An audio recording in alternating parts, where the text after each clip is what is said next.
This is Elias Magasa. He was diagnosed with leukemia. Right now he's post-transplant, so he's just maintenance. Well, in the Islamic tradition, we understand that in life we're all tested in different ways, right? So some people are tested with wealth, other people are tested with knowledge, some with a lack of knowledge, some with children, some with sickness. And so we understand that this is a test, not for Elias, but more for his parents than him. Elias, you gonna go up here? Chemotherapy didn't work. I think we went through 2 or 3 cycles of chemotherapy.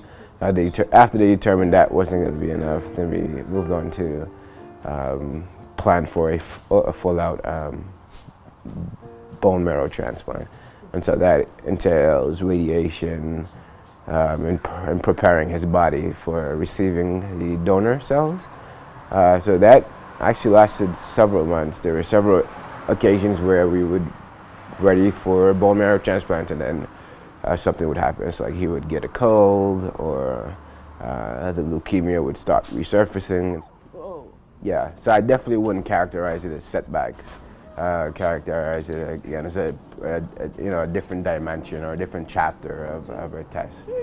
Yeah, so the way to engage in those is definitely prayer. Allah subhanahu wa ta'ala reminds us again in the Quran that He is the most merciful. Right? He has 99 names that we're aware of, and among those that are most merciful, the Most High, the Healer.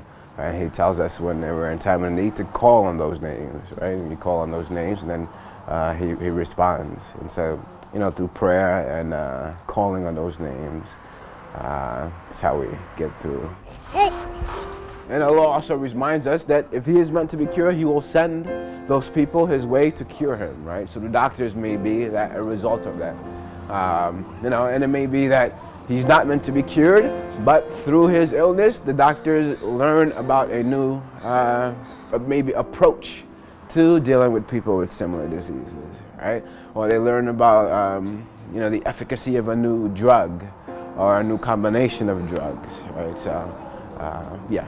So there's always something to be gained from every situation, and no matter whether we see it initially or we're conscious enough to look for that goodness or that wisdom, there's something to be done.